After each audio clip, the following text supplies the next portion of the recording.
Welcome to Military Matters, hosted by retired Major Ricky Harold and Lieutenant Colonel George Fleck. This is a show about, for, and everything regarding veterans. We're all about the issues impacting the lives of our military brothers and sisters, and our mission is to always be insightful, factual, and thought-provoking. 10 Hey, welcome to Military Matters. This is a great day. You know, we just had the State of the Union, and the president got up there and talked about the accomplishments that have been done in the last year. It's important to talk about veterans, for veterans, and about veterans. And today I am so privileged to have a generational veteran. And this is a guy whose family, over 3 generations, has been in the United States Marine Corps, in the military, and the extended family as well. And I'd like to introduce Major Mike Masterpool, and a living American hero. My gosh. Thank you. No, I mean that in every sense of the word. Man, Ricky, too much. The heroes are those ladies and gentlemen that did not make it home. Yes. Sacrifice their all. The rest of us are just very, very beneficial, recipients of their sacrifice. But thank you. Thank you very much. No, they gave the ultimate sacrifice. Yeah. We survived. We're lucky. Yeah. But I appreciate you having the Marines land because, as they say, when the Marines have landed, the situation is going to be well in hand. Okay. Or it certainly will be taken care of.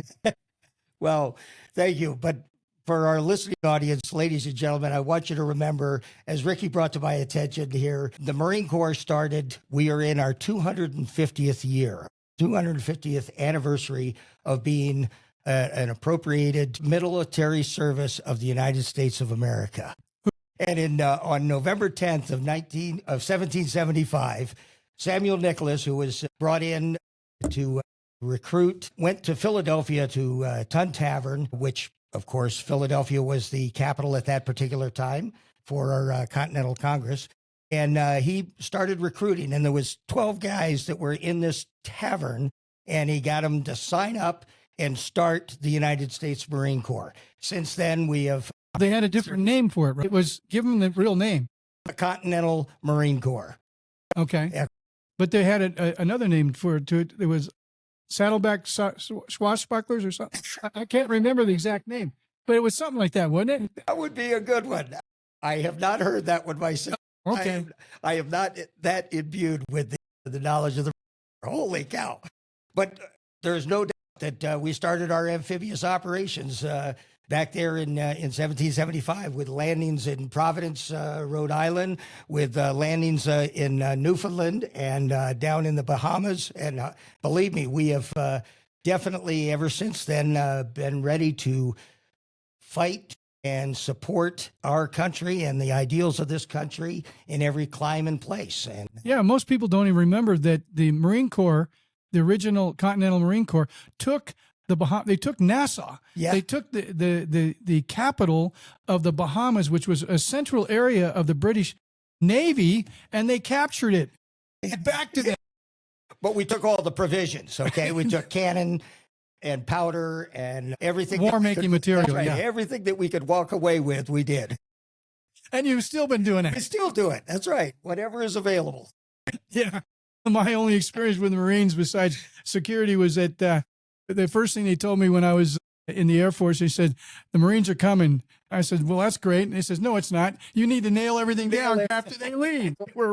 Very good. Very good. Well, I appreciate that notoriety that the Marines have, because there's no doubt that we definitely know how to do more with less, or we try to anyways. It's called appropriation by any means possible. Exactly. And, you brought up a good point earlier, and folks should know is that, General Washington, said that what really challenged him during the 8 years of fighting was the fact that there was so little money, there was so little provisions, there were so little logistics to support the folks that wanted to fight for their freedom that, a fight that should have lasted, 3-4 years lasted 8 years. It took 8 years, and it took a heck of a lot of damage. And, there was a lot of infighting that happened during that time, a lot of suffrage. So anyways, it's good to know that our military services continue to serve our country and the needs of our relationship with all of our allies and and folks throughout the world. We are not an isolationist. We are a country that basically supports the ideals of this country, of this Constitution that we fought for, to make sure that other people have the right to make their choices. Freedom and liberty. That was a foreign concept.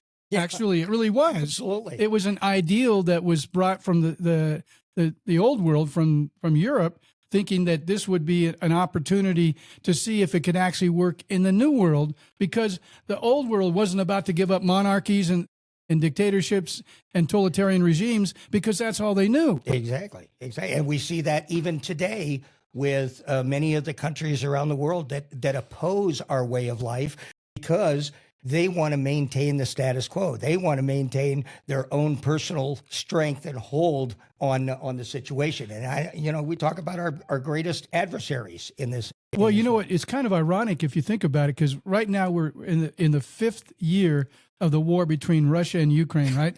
The fifth year. If you talk about how history doesn't repeat itself, but it rhymes. And this is a perfect example, because if you look historically, if you look back in the 1770s and 1780s, what was the land war that was going on? People don't even talk about it. You know what the land war that was going on? It was between Russia and Ukraine at that time. And it was part of the Lithuanian Empire, but Ukraine was, Kyiv was the center of the Russian monarchy, or they call them czars, the Russian czars, trying to take Ukraine at the same time that we were fighting for our revolution, and they wanted their independence too. Exactly. It's irony. I think it's very much ironic that 250 years later, we're back to the same situation, except that we have bigger and better bullets and beans than we did before. But we're still doing the same land warfare. So it's challenging. And unfortunately, that's what we have to understand, is that warfare will always be with us. Okay. Because that's man's nature, working for that control and so forth and so on. And thank God, power and control. And so thank God that we have, countries that will fight within itself, like we do all the time, and we bring all of our dirty laundry out so that the entire world can see what's going on here in America. And people aspire to do that. And I believe that's the reason why people flood here and don't flood elsewhere. Well, exactly. I mean, we have borders, and that's not to keep people from leaving.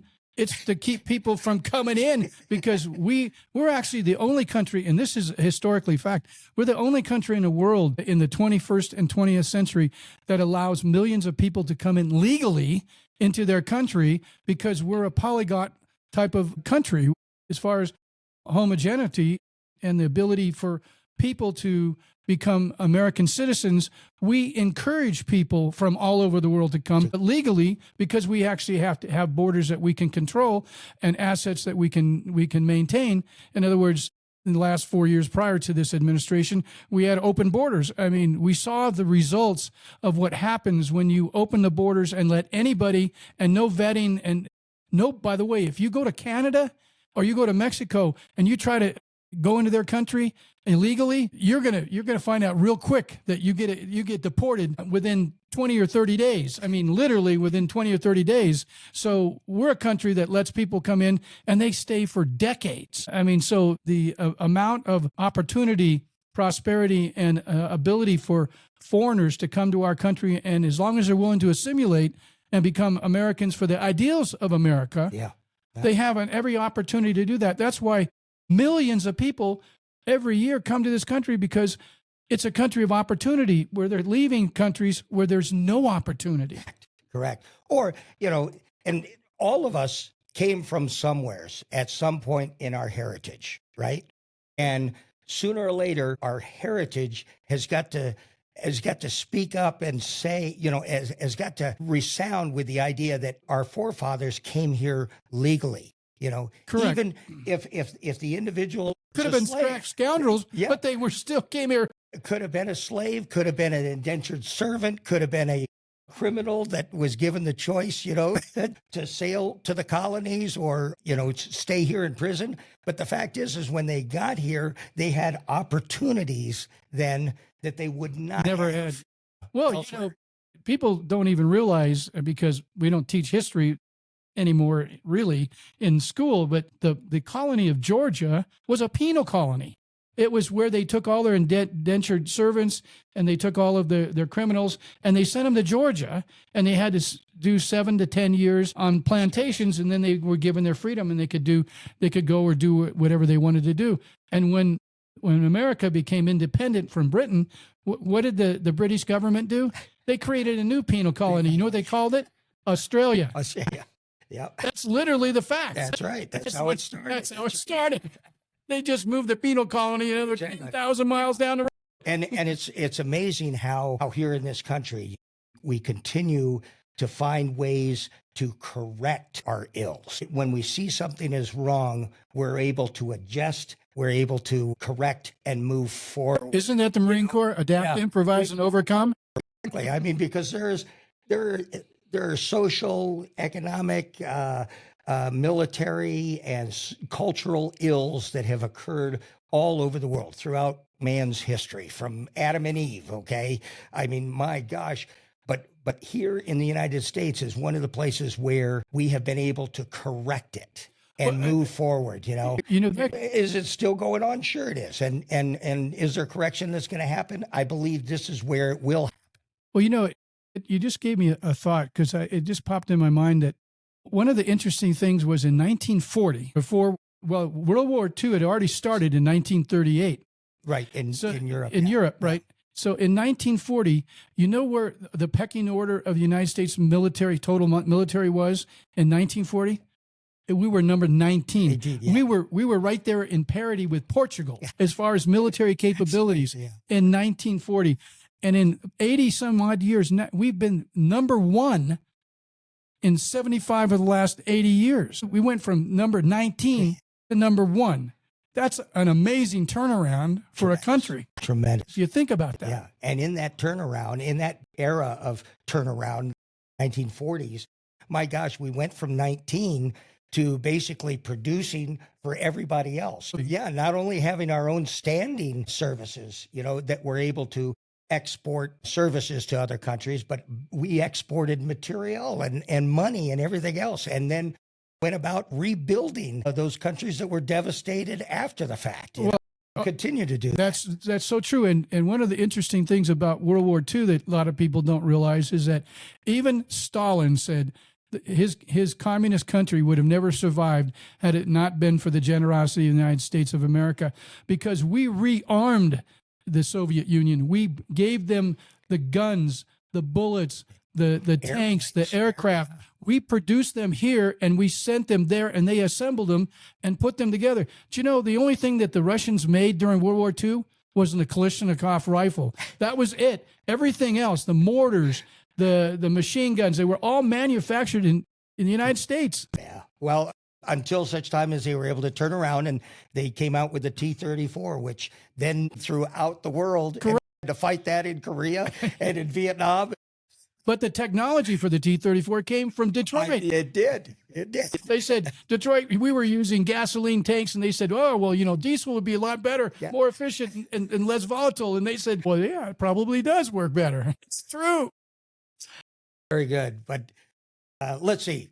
The other thing that I had an opportunity to talk about here today, and I appreciate the opportunity, is the fact that I get to talk about my parents, both my parents from my wife's side of the family, as well as my bloodline. My dad is one of those characters that was a 3-war, and if you look at the veteran statistics right now, he's actually a 5-war veteran. He fought in World War II, he fought in Korea, he fought in Vietnam. And he was there for the Cold War incursions and operations, and he's there for the beginning part of our war on terror. Was he in part of the Berlin airlift too?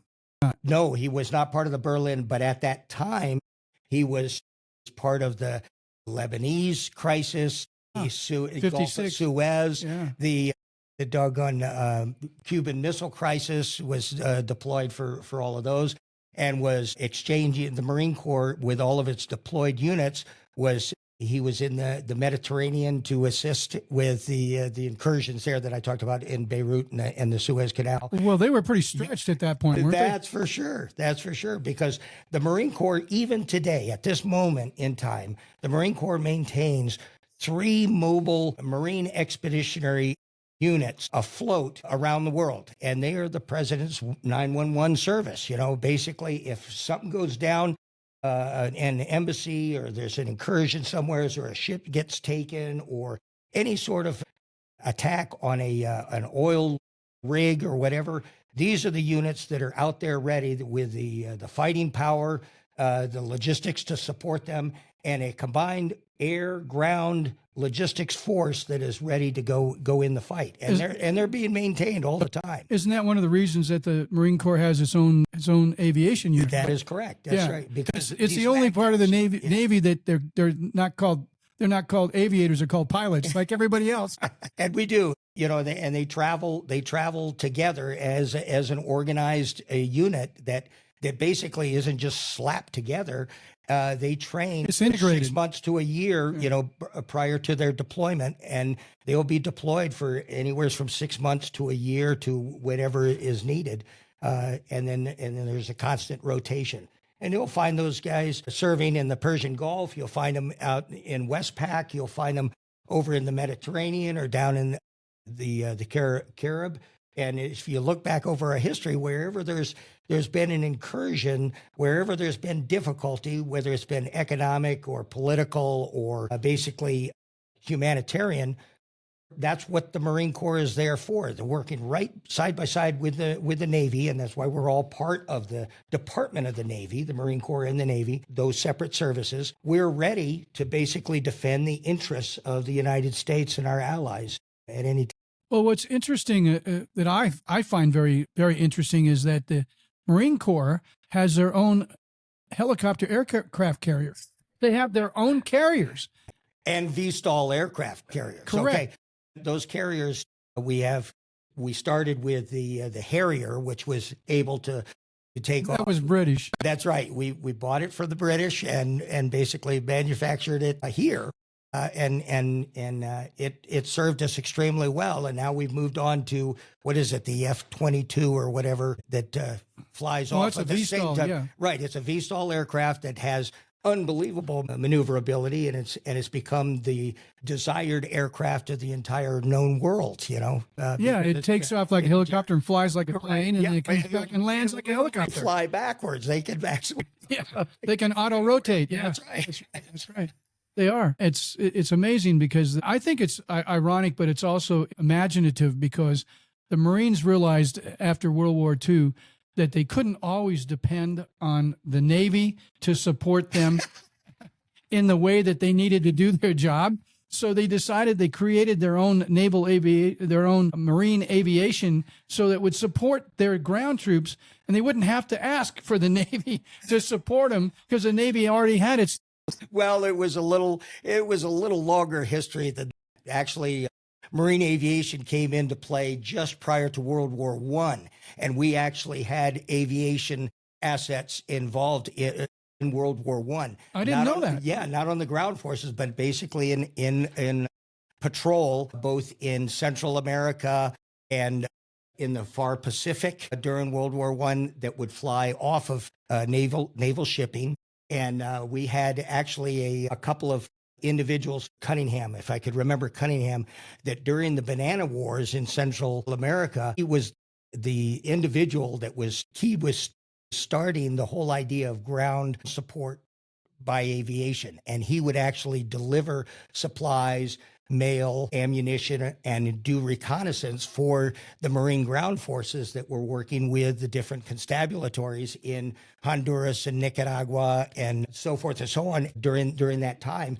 And then those practices were actually put into play during World War II in the combined arms amphibious efforts that the Marine Corps enjoyed thoroughly, using naval and marine aviation to support ground forces. Well, the only thing I know that was inspirational from the Marine Corps was that the Army always wanted the Air Force to, close air support and have the ability to to chew up the enemy's ground forces, right? And the Air Force always was apprehensive. I mean, we had air-to-ground birds, you know, like the F-16 Fighting Falcon was people don't realize it's an air-to-mud bird. The job is to go in there and support the ground, but it's supersonic, right? And the Army said, we need something that can loiter around, right? And Marines said, well, why don't you build a platform that would actually have a big cannon on it and a machine and auto-rotating machine gun. And so the Marines put together a schematic for the A-10 Warthog that the Air Force didn't want, and the Army said, we need it, and therefore the Department of Defense at the time said, okay, we're going to pay for that. And that's how the A-10 came around, because the Marines put the thing together, and the Army forced it to be built, and the Air Force reluctantly took it. And it's a miraculous, it's a flying gun. It's really a flying cannon. Yeah. And you think about it, you know, those discussions started way back that General Billy Mitchell, who was Army, he was like the first Army Air Corps commander, if you will, you know, the guy that really pushed hard to create the Air Force, what is today's Air Force, you know, under the wing of the Army.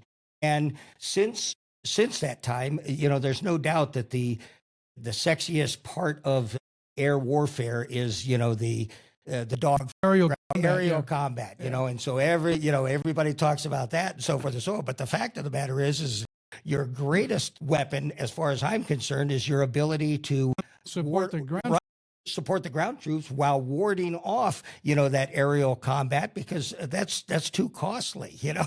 So if you can get rid of the aerial combat and keep the support for the ground, because sooner or later you got to have a person stand on a piece of real estate and say, hey, this is mine, not yours.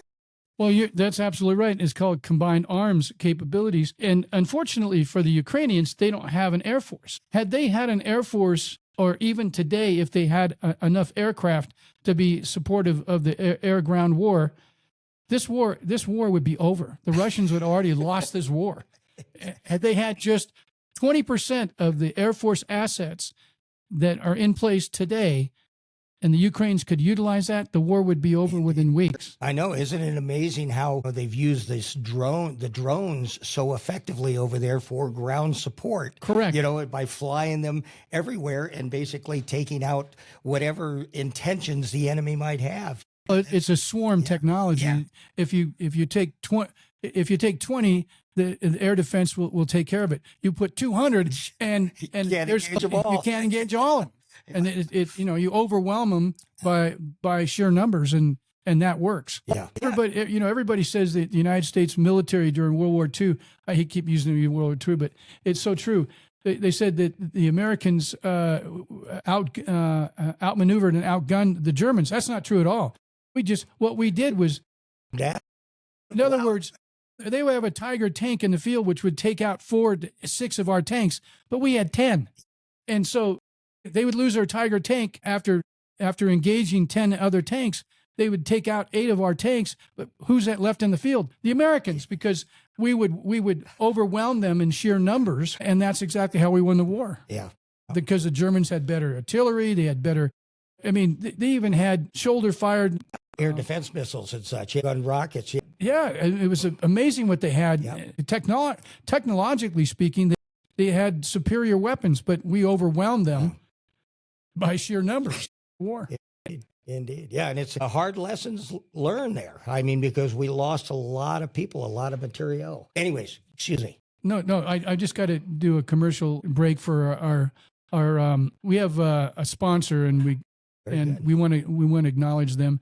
It's Concerned Veterans for America. Our sponsor's name is Ryan Gershman. You can reach him at gershman@cv4a.org. You give him a call at 775. Always remember that this organization is primarily there for advocating for veterans and active duty military to the Congress and to our state representatives for appropriations to support our veterans and our active duty military. And that's Concerned Veterans for America. All right, troops, And now a message from one of our sponsors of the show, At Ease. Do you support our U.S. military? Well, imagine it took less than a minute to salute our veterans, and a little bit of your time was the only deciding factor. I'm Marine Corps veteran Ryan Gershman with Concerned Veterans for America. We're a nonprofit of veterans for all Americans. We push proposed policy and current bills affecting us all. When you go to cv4a.org, you simply sign a letter of support for proposed bills, and we then forward those letters to your federal representatives. It takes only a few clicks to stand up for those who served and your fellow Americans. You can even call me, Ryan Gershman, directly at 775-531 with your questions. As a thank you, you'll also get access to register for special events in the Great Basin area for making a difference. Go to www.cv4a.org and learn more about Concerned Veterans for America. And now back to the show. Good. All right, Major, go ahead and talk about your family because I think it's inspirational. Well, thank you. Thank you. I'm pretty proud of the fact that, my dad served in World War II. After he left college, he left Colgate University and enlisted in the Marine Corps and moved very quickly through the ranks because I'm sure attrition had something to do with that. Well, And so he served there in World War II. And a dear friend of ours, Major Rick Spooner, who ran the Globe and Laurel pub right outside of Quantico, Virginia, said that, he was very impressed with Dad as his squad leader there on Saipan. So it was interesting. That was when my dad received his first wounds, but then continued to serve after World War II, reverted to enlisted ranks because he had received a battlefield promotion, as they say, and then was reverted and spent time over in the Philippines at the Marine Barracks there in Subic Bay. Spent time up in Japan during Reconstruction. Spent time traveling throughout the Western Pacific in the aftermath. his enlisted rank was. Yeah, he made it all the way to a master sergeant there during that time. Okay. And So he was yeah, so yeah, it was a very exciting time. He said it was like the Wild West. He presumed from the movies that he had seen, pretty interesting. But the difference is Exactly. So then he came back and served in Marine Barracks over in up in Rhode Island somewhere. Newport. Yeah, Newport, Rhode Island. There was a Marine Barracks there for years, and then applied and got picked up for recommissioning in the regular Marine Corps there in 48. Now, then went through all of his training and so forth and so on as a young commissioned officer. so he became a second lieutenant. That's right. Became a second lieutenant, went to back to Quantico, did all his training at OCS and then the basic school, and stayed on there as an instructor for a short period of time, and then ended up down at Camp Lejeune. And that's where he met my mom, who was a Eastern Carolina gal who had spent the war as a coast watcher off of the North Carolina coast, and while her three brothers all served in the Navy and the Coast Guard and the Merchant Marine during the war. The two of them met, and they were married in Marshallburg, North Carolina, east of Morehead City. If anybody knows North Carolina, there isn't much east of Morehead City. Okay, it's out there on the Outer Banks, basically. And then come the summer of they were married in 1949, in October of 1949, and then come the summer, August of 1950, the Koreans decided to invade South Korea, and so the entire Marine Corps had to transfer to Camp Pendleton to flush out the 1st Marine Division, which we were under strength at less than 89,000 in the Marine Corps at that. The Army calls that roundouts. While he was put together with every other reserve Marine, regular Marine, any enlistment that we could come up with for the 1st Marine Division to head over to Korea and land at Incheon. And then fight their way through Seoul and travel up into to the north of the militarized zone, and then withdraw. And come around, reboard the ships and come around and then land at, Haiphong Harbor in North Korea, and then travel north as part of the Fourth Army up to what is known as the Chosin Reservoir. That's the Yellow River. That's right. Yeah. That's right. And so the army actually reached the Yalu River, all the forces up there, and the Chinese, of course, had infiltrated several divisions of forces that reached all the way south to where the Marines were in the Fourth Army over there around the Chosin Reservoir. And boy, when they hit us there, that was definitely an attention gainer. We did not anticipate having so many, even after reporting, the capturing of many Chinese service members long before their counteroffensive.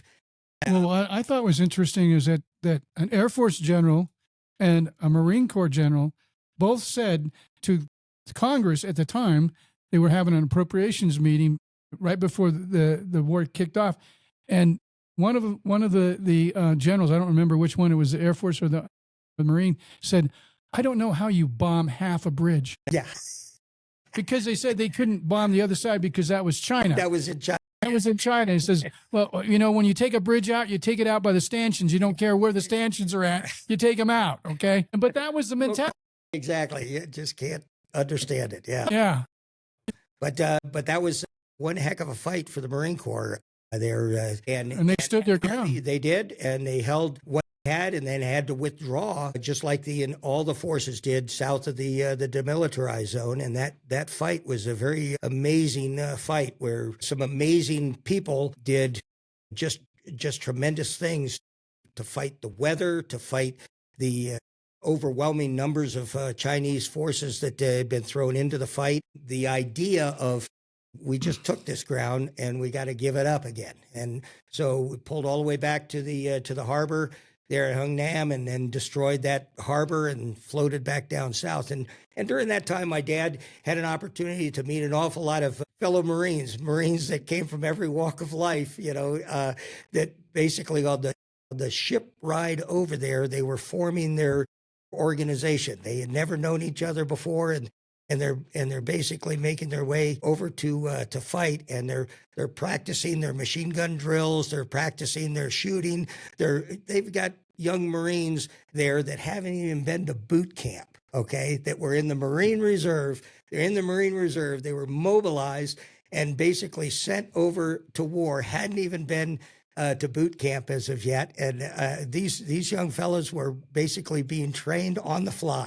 And then the most amazing thing, I thought the funniest story, was when these fellows were approached after the withdrawal from the Chosin Reservoir. They've been through all of this fight. Somebody came up with a great idea. Oh, we need to send you to boot camp now. As if I don't know how to fire a weapon. Exactly. It was like, holy cow, you got to be kidding me. Some administrative pogue coming up with that idea. I'm sure he got an extra stripe for that. But very interesting time. And to hear recently to come across a family, the DeVolio family, who their daughter Kathy recognized me at a college feeding at UNR. Mm-hmm. She recognized my name and she came over and she introduced herself and gave me the opportunity to meet her dad, who was from upstate New York, just like my dad was. And he had served with my dad as in his machine gun platoon in Korea. Oh my gosh. Ralph DeVolio, yeah. And by golly, I got a chance to meet this Ralph DeVolio and find out that their ties went way back to this Korean conflict. But it was more recent than that, because apparently my dad in his retirement had taught the girls how to ski right up here at Incline as a ski instructor up here. And so they reconnected over the years, and it was absolutely fascinating to meet Ralph and all the girls who came in for the Marine Corps birthday and for other celebrations just a year ago. And unfortunately, wow. Ralph has passed since then. But how old was Ralph? Ralph was at 93. Gosh, 93. 93. And what rank did he? He made it to staff sergeant and left the Marine Corps and used his VA benefits, which we also would, GI Bill, to go to became a nuclear engineer, an electronics engineer, and a mechanical engineer. You know, he had all kinds of certificates and such, and traveled Smart guy. all over the world doing courses in engineering, and met a beautiful Italian gal. You know, he's of course an upstate New York Italian, and so they had beautiful children, beautiful Italians that are here locally doing all kinds of. Nice. It was just really Small world, isn't it? Yeah, it is. It is. And for those of us that survive, we have to understand that it is very important that the reason that we survive is because we have to carry on ideals that we fought for, others fought, died for. You're so right. Every generation has an obligation. That's right. In service, you know, it's heroic in its own nature. The fact that you just set aside time to serve others, you know, to put others before yourself and before your interests. And regardless of what their reasons, you know, I may have joined because it looked pretty exciting. Yeah, I want to jump out of airplanes and I want to go scuba diving and all this other stuff. But the fact is that you're out there learning and providing skills, and so as we preserve these opportunities that we treasure. Did you ever jump out of planes? Yeah, I did. I got So it. you're crazy like me. I love doing that. In fact, I did, you know, of course, you know, 17, 18 years of age, I go down to Fort Benning, and I had an opportunity to jump out of airplanes there. And of course, I had to show the Army what for, you know, so I challenged all the black hats. I challenged everybody, and I'm beating my boots, you know. The whole time I'm there, I'm doing extra pull-ups, I'm doing extra push-ups because I'm a smart ass, right? So That's usually why you have to do extra. but it paid off because they presented me with an iron mic there at the end of the course, you know. So it was very. So you had your jump wings on. Nice.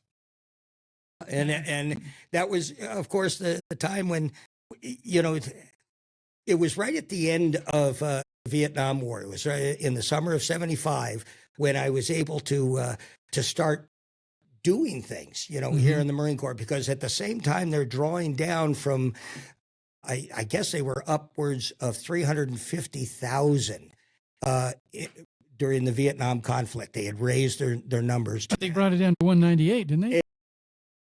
Because by law, the Marine Corps can't be more than 189, 195,000, somewhere's in there, you know, appropriated. It's a percentage of what whatever the Navy contingent is. It's a percentage. Right. Yeah. And to basically fill out what our structure is 3 active duty Marine divisions, 3 active duty Marine air wings, 3 active duty force service support groups, which is all of our logistics, our bean bullet, Band-Aids, engineers, you know, trucks, you know, all that Support equipment. pogues, yeah. Right, all that. And they're fighters as well, because everybody is. rifleman first, then Right. you do your other things, okay? And so, and then one Marine Reserve division, 1 Marine Reserve Air Wing, and 1 Marine Reserve Force Service Support Group. And that's the entirety of the Marine Corps. And it's got to be within the numbers. Correct, yeah. So anyways, it's been very exciting being a part of that small gun club. But I'm also super excited about the fact that my sister was a better Marine than I was.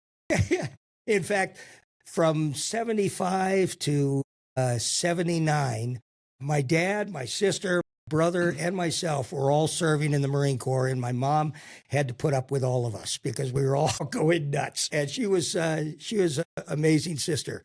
In fact, my brother and I were in boot camp at the time of her commissioning. So it all started in the summer of '75 with us all coming on active duty together. And my dad, who was there at the 1st Marine Division, just happened to know the 3 battalion commanders down at the Marine Corps Recruit Depot.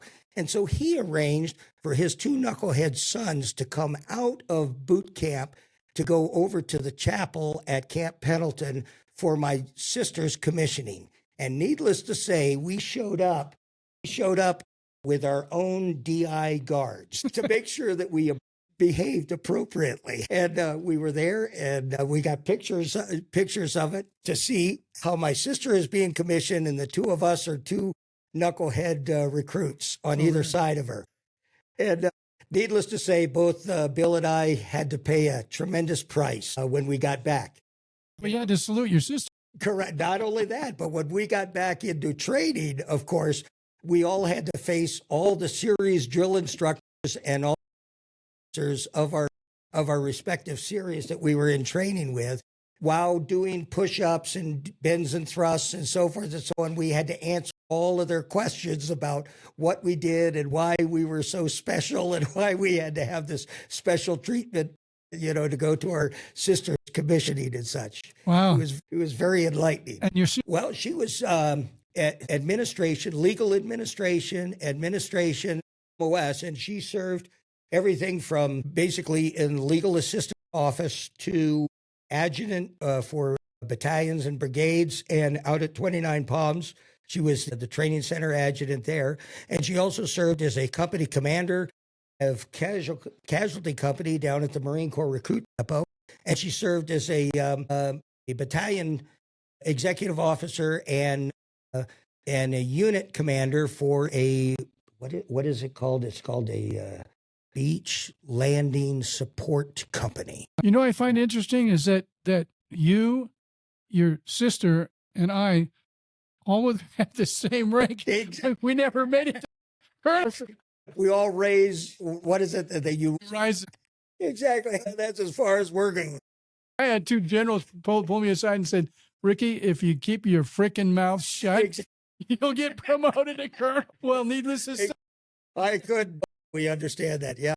Yeah. In fact, yeah, my sister, she decided at one point that the reason why she left as a major is to take an early retirement so that she could be with her kids in San Diego, because literally her kids were born in Okinawa and 29 Palms and San Diego and drug all over the place, all the hot spots of the Marine Corps. Yeah, that's right.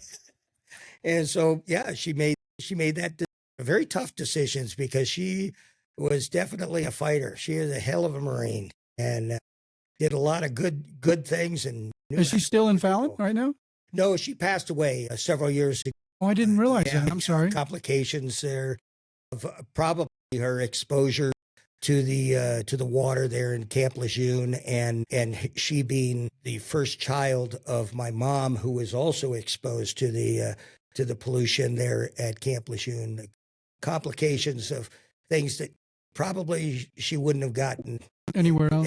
Ground pollution from jet fuel and all kinds of different. I mean, and needless to say, she was a lifelong smoker, and that did not help. But the fact of the matter is they did recognize it, and so the VA took care of her all the way to the end. But she made a conscious decision, and she passed away almost to the day at the same age as my dad did. And my dad passed away at 60, 62, 63 back in 89. And his was complications of Agent Orange poisoning that he was receiving some surgery on.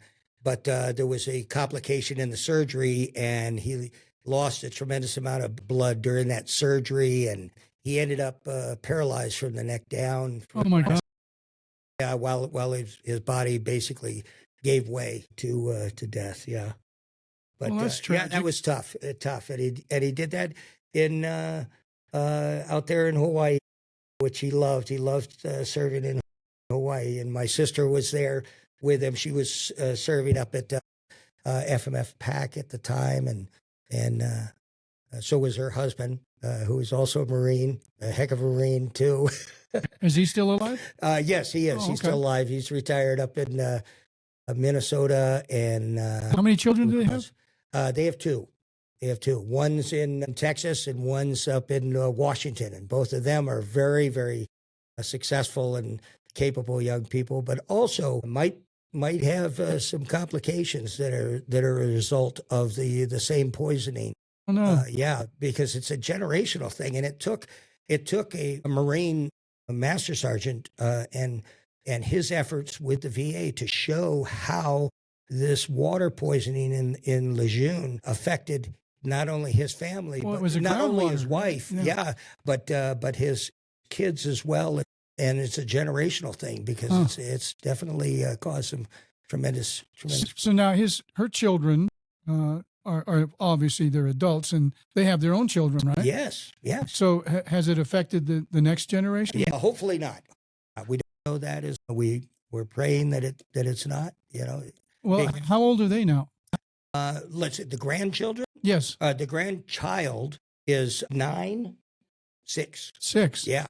Of her children, there's only one grandchild? Yes. Okay. That's correct. Okay.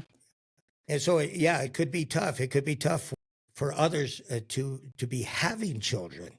Really? Yeah. It could be sterilization? That's right. Yeah, there Wow. could be those sort of problems because they've had all kinds of difficulties with people that have been stationed there at Lejeune for an extended period. Lejeune, Cherry Point. I don't know if they've included Cherry Point in it or whatever. Well, I remember because I got commissioned in 75, and I remember they were talking about a toxic spills, and Lejeune was one of Congress put a whole bunch of money aside for rehabilitation for military and industrial areas that had been polluted in 75 and 76. I remember because under President Ford, they put a whole bunch of money aside to rehabilitate these facilities that had been despoiled by reckless pollution. That was just a practice. It was a practice for many. You know what the Army, Air Force, and Marine Corps' idea of eliminating extra fuel and extra was to burn or pour water on it. I'm not joking. That's really what their answer was. The pollution is dilution. Yeah. Let's dissipate it and see. Let's just spread it out over a bigger area. But what's neat, and it's tragic, but at least we're taking responsibility. We're taking responsibility for the damage that has occurred. And even if it was done negligently, at the time, let's see what we can do to fix it now. Yeah. There are tremendous prices that have been paid. I mean, the number of veterans that are suffering from chemical poisoning from just the defoliant Agent Orange there in Vietnam. And think about toxic burn pits too. Yeah, exactly. Inhaling that stuff. I remember the times that I was out there as a young Marine stirring the crapper, right? Burning off with diesel fuel, Well, one of the worst things was during the Persian Gulf War, walking through the Zane, he lit all the oil fields up, and they said it would take 4 to 5 years and they brought in a special crews out of Texas, and they got it done in 9 months. Yeah, Red Adair fighters, but they managed to dissipate a lot of the problems, but the air was toxic. Absolutely, I was covered head to toe just with oil. I looked like one of those ducks that had been covered with oil out there in the water, and it took a while to get that stuff off, and we weren't wearing our masks, Well, were that whole thing, I was part of. We thought we had to, otherwise, we would all been heat casualties. I was part of the 1st Armored Division. We were pointed the spear, and our commanding officer, he flat out told us, "You will not wear your CBR gear at all because we're where the bullets are flying, and you can't see crap." Can't see it. You're gonna asphyxiate, basically yourself because you got your face in a rubber bag. Correct. Yeah. And you got to be running. You got to be moving. Yeah. Absolutely a lot true. of people took a lot of risk by not wearing other protective gear. Yeah. Yeah. But it's absolutely true. But the nice thing about it is that protective gear, at least the jackets and the pants, provided a nice insulation layer. Sleep well. So when I was coated with this stuff, I could take it off, You didn't have to wear a bag. Yeah. Understand that. Yeah. But it was some interesting times. And I'm very pleased to see that there are so many more veterans assistance programs out there. I mean, our own state here in Nevada is doing such a great job of trying to reach out to the vets and not have everybody stand in line and come to the mountain. They're actually going out to try and find the vets and make sure that they understand what their benefits are and where the help can be gotten, and retraining efforts, re-education is out there working in. That is so true, because one of the obstacles I've found over the last 20 years is that trying to educate our fellow veterans, and the reason that they don't come forward, they think they're taking something away from veterans who are far in worse shape than they are. Exactly. And re-educate them and say, no, that you're not taking anything away from your fellow veterans at all, but you're denying your own self and your family benefits that you're entitled to. It's such a hard thing to sell. And it's not so much, the negative attribute of entitlement. This is something you've earned. That's why you're entitled to it. You have earned this through your service. It's not a gift. Exactly. I just thought about this, but you know what the most valuable item I had in my rucksack was? My combat. You're going to date yourself with the. Oh, I had that too, but no, I couldn't sleep without that. We could sleep anywhere at any time, but But if you had that, man, you were out like a light. Yeah. Because you only got maybe 4 hours in a day of sleep. You could stand up and sleep with your eyes open. But I know, I know the VA was inundated with all kinds of claims and so forth and so on. And that's important for our veterans to know, is that this is the process, that you've got to stay after it with the claims to identify what you've served, and using the service organizations, the DAV, the VFW, the state offices and so forth, to help you with this process is very important. And you got to use these, because these institutions are in place specifically by veterans, for veterans, to make sure that veterans are taken care of. That's right. Yeah. Because there is a price that everyone pays, no matter how you serve, where you serve. But you serve honorably, by golly, you've earned all of this stuff. So true. So true. And if you've been in combat, you realize when you come back, the decompression portion of it, and they call it PTSD now or whatever, but we all went through it. Yeah. Some of us, I was fortunate that after about 40 days, I was all good to go, Right. And some of us, because of our frontal lobe, we didn't have anything to deal with the PTSD. That was I already drank myself to oblivion. I didn't have to worry about nothing. That is so true. So talk about some of your experience, because I think our audience would love to hear you said you came in at 17 years old and you started out as an enlisted guy. Yeah. And you went from there. So, if you start out as a slicker, which means you don't have any stripes at all. Correct. An 04 major, that's a step up in the grade. So how'd that happen? Yeah. Well, it happened. It started, of course, with the influence of my dad, which as a teenager, we would all refuse, right? We just would not acknowledge our parents, having influence on us in any way, shape, or form. But the fact of the matter is, my dad brought the recruiter to the house and to talk with both my brother and I, and we signed up during our senior year, going to Damien Memorial High School there in Honolulu. What a great place to go to school. It was awesome. You go surfing every day. Yeah. And of course, at our school, Damien, we were tutored and taught and coached by the Irish Christian Brothers, okay? Mm-hmm. And this was the Irish Christian Brothers Academy, run by the diocese there of Honolulu. And they were a very physical group, and they prepared us well for boot camp. So 10 days after graduation, my brother and I are on the plane to head off to San Diego with our respective Hawaiian platoons. We're the 2 or 3 Howley boys that are in the Hawaiian platoon going to the boot camp. Very interesting. And since then, several of our fellow boot camp mates there continued to serve out the Marine Corps, and we crossed paths all over the place. Gunnery paths in our different assignments. And Steve Scott there, he actually went to Punahou High School, which was our arch rival, but we were in boot camp together. We crossed paths and actually served together as lieutenants in 2nd Battalion, 5th Marines. Years later, together. Crossed again. Back in Hawaii when I was out there with 3rd Marines. So it's amazing how you cross paths with with folks from our youth. And then anyway, so rogered up and I signed, but I think I had the leverage of my dad to make sure that things went well, that You didn't get railroaded? That's right. So you weren't a supply toad? I wanted to be a grunt, I wanted to be fun, and I wanted to do all the cool stuff. I wanted to jump out of airplanes and scuba dive and so forth and so on. And hell, I was doing that already.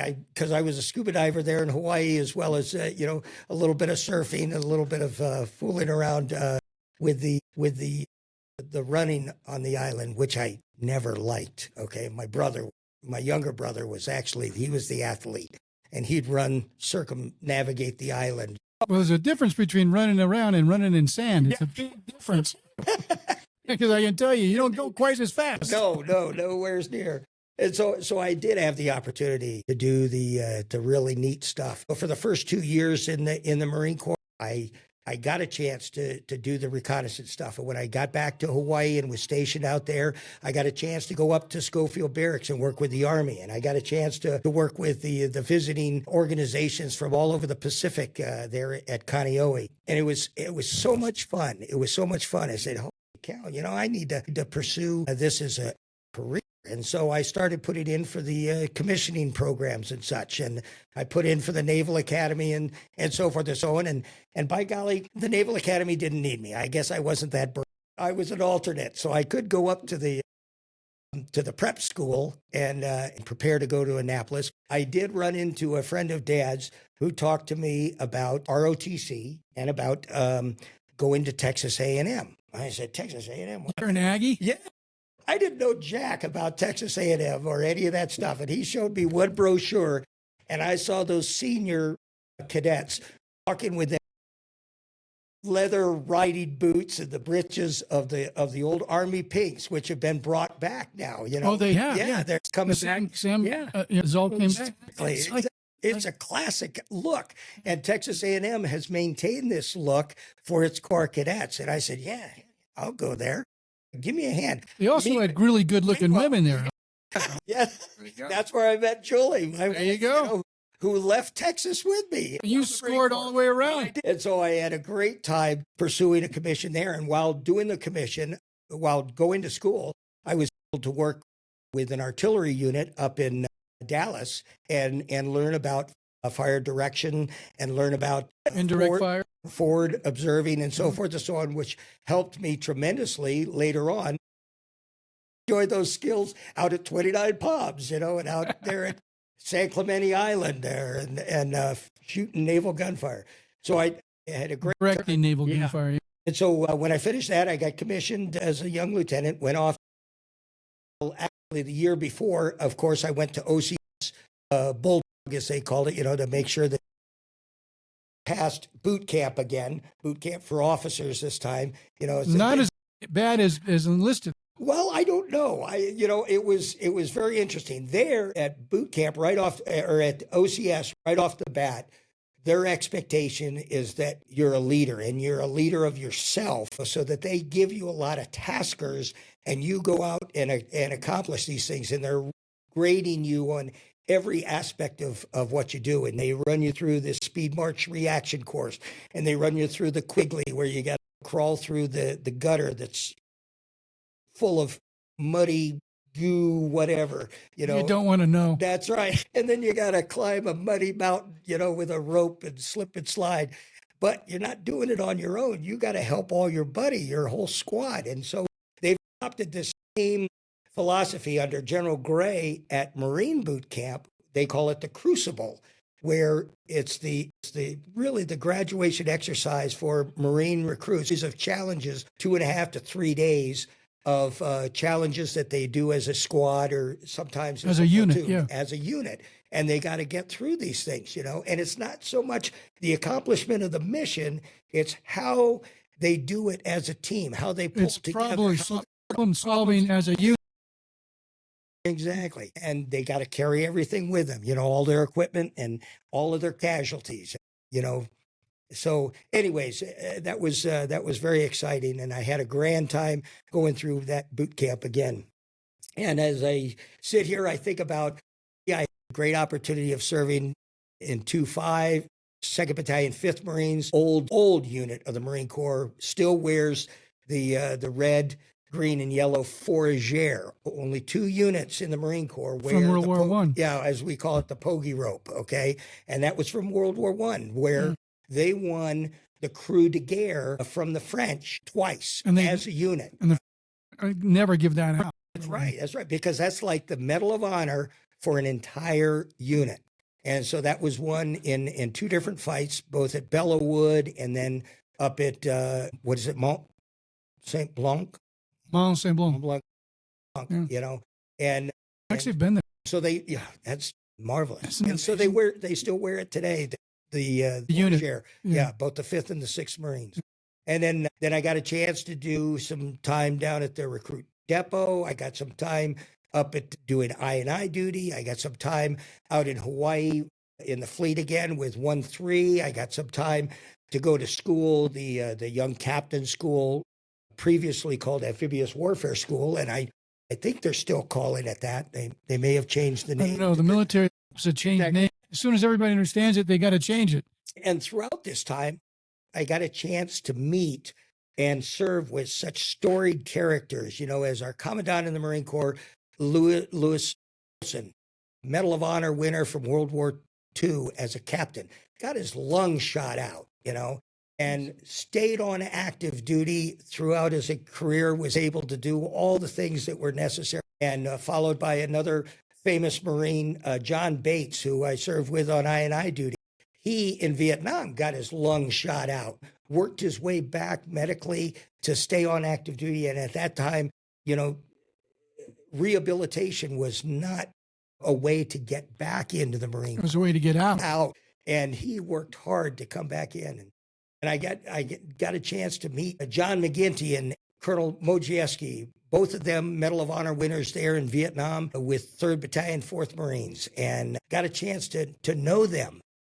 And As individuals. As individuals. Got a chance to meet with a Colonel, previously a Major when I met him, but Colonel Wes Fox, who was a Medal of Honor winner from the Korean War and from Vietnam, serving. Unbelievable characters, They're my classmates of OCS and such were people like Rob Barrow, whose dad was the Commandant of the Marine Corps. At the same time, he's going through OCS and TBS. Oh, what a legacy to have to live up. I know. Just great guys, that were out there to serve. And then I ran into a high school buddy of mine from Quantico, who his dad, Stub Chase, was like the amphibious doctor of the Marine Corps. Okay, this is the guy that worked with the development of all of our amphibious tractors and so forth and so on. Steve Chase followed in his father's footsteps. He basically became an Amtracker and then stayed in the Marine Corps by going back to school, going into law, and became a judge advocate, and served throughout the remainder of his career there as a lawyer. Amazing. Amazing guys. And then I ran across my drill instructors from 1975. I would serve with them again at Coronado. I would serve with them up at 5th Marines and so forth and so on. Guys that say, you finally made something of yourself, Masterpool. Just great guys. Unbelievable. Amazing career. So, and you did total how many years? Well, a total of 25 active, and basically in service in this function or that function or another. And then ended up with 5 years in the reserve. And, okay. Yeah. So you did 30 years. Yeah. And so fortunately it all generally counted. Yeah, it does. Towards the retirement. Yeah. But it was a final retirement from the reserve. And so I basically had a reserve retirement that kicked in at 65. 62. 60. All right, 60. We got our retirement at 60. Yeah.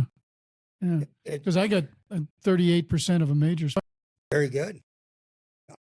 5,000 points. Or really, very, very fortunate, how the years added up and they moved so very, very quickly. Because at one time I left active duty and went to work for my younger brother in a snowboard training program for a number of years, and I traveled around the world. I did more traveling there than I did in the Marine Corps, actually, with a snowboard program, and then I went back into the Marine Corps to finish out retirement time. Sure. Yeah, might as well get your pay at the very end, even if it's a percentage. It doesn't really matter. And I ran into that situation where I could make a determination of whether I would go back as enlisted, and they would re-enlist me as a master sergeant and finish out my years, or serve the remainder of the time as a major in the reserve on active duty, and that's what I ended up doing. Sounds like a smart decision. It was fun. It was fun. I went down to Coronado, and my brother-in-law helped me get lined out with the basic reconnaissance force down there, and I taught amphibious operations. So you were an I tried. I was too.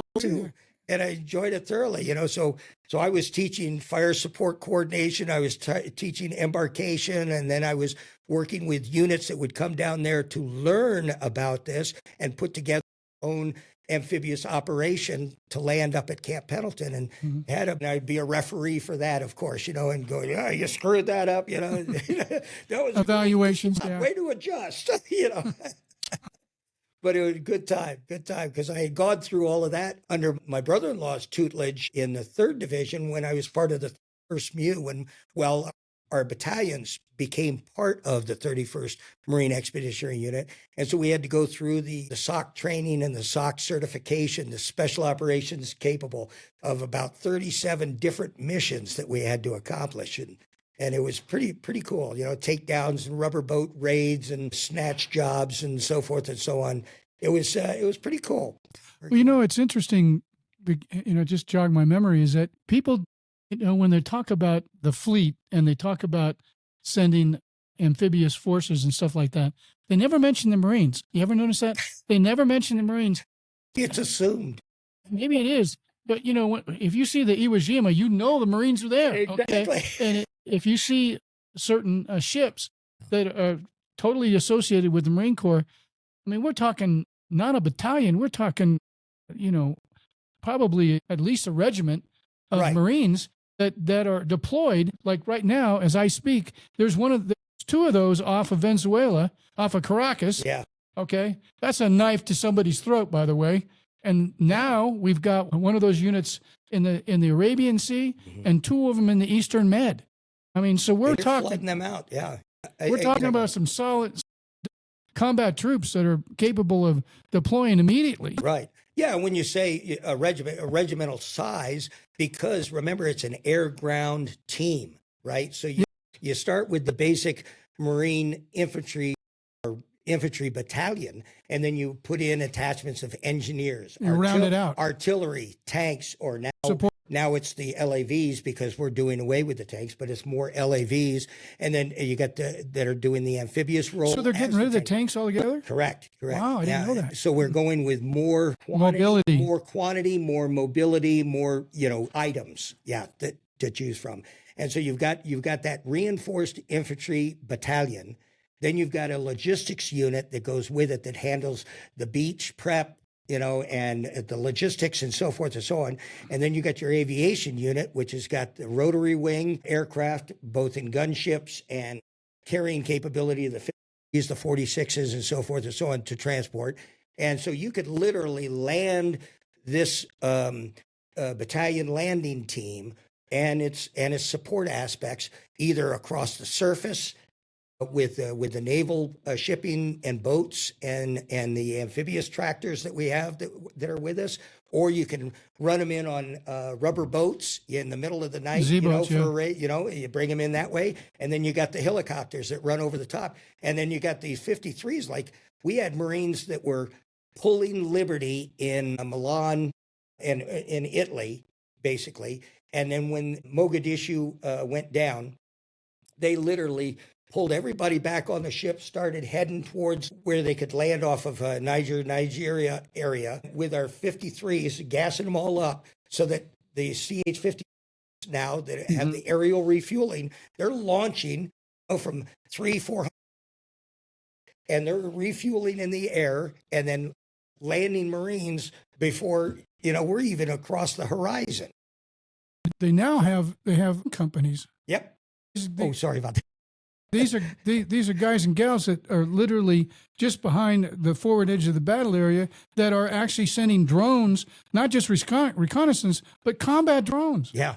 Oh, yeah. Oh, yeah. With all kinds of armament and such. And All kinds of nasty critters. And they're out there. They're flying off of the naval ships. They're flying out of the embassies or wherever else we have, friendly stations. I mean, the Air Force has got bases all over the place. The Air Force is broader, bigger than anybody can imagine. They're everywhere. And we don't tell anybody that, by the way. No. The Air What Force have you does done to some of the Marines? coolest assignments that anybody does. Go there and play golf, When it hits out of bounds, Yeah, watch out. because it has a tendency to go boom. Yeah, you're going to do a mulligan right now, okay? Because you ain't going after that one. It's a no man's land right there. It's all mine. Very good. So, I think your career, your 30 some years in the Marine Corps was an exciting part of your life. Very, very much so. And what was most exciting is that I had this marvelous bride sitting over here next to me here that was willing to do all that was necessary to stay with me and to let me do what I was going to do. And she handled the deployments, she handled the moves, she handled even getting jobs before and after having the kids. What children do you have? Yeah, and Julie worked right alongside of me. She was a college-trained engineer out of Texas A&M too, and she Smart cookie. She worked. I know she worked engineering jobs down in San Diego, up at Port Hueneme. She worked engineering and volunteer jobs in Hawaii. She actually worked as a battalion docent with all of the families and such there during our deployments and such overseas. So she was helping out with all of the strained feelings and difficulties that the families go through while the husbands and the spouses are away Deployed. Yeah. deployed. Yeah. So that was pretty cool. I'm very proud of her for doing that. And so many marvelous wives and husbands and whatever else is out there, spouses that are supporting the families, while the military folks are gone is tremendous, because it is a sacrifice. It's a sacrifice that all of them make, Exactly. And the children, they get packed up and transferred all over the world, and when they make friends, they have to leave. Indeed. And fortunately, my kids took it fairly well, because heck, my son, he was smart enough to join the Air Force, it served 6 years over there and had a ball doing it. He'd still be serving in the Air Force if they let him go to the exotic places, but they kept putting him down to Nellis. Backstage, I think we've covered a lot, and we will really appreciate it. We want you back, and one of the things that we talked about is you being one of our co-hosts, and we're really looking forward to having you as one of our members of our crew. Wow. Yeah. Talk about flattered. Yes. Thank you. That would be marvelous. But I don't know if I could do as well as you guys. You guys are. Oh, no, we just kind of wing it here. But I do want to encourage all of our vets, especially during this year, is to recognize that here during all of our Marine, Navy, Army, Air Force, we're all celebrating our birthdays throughout the year.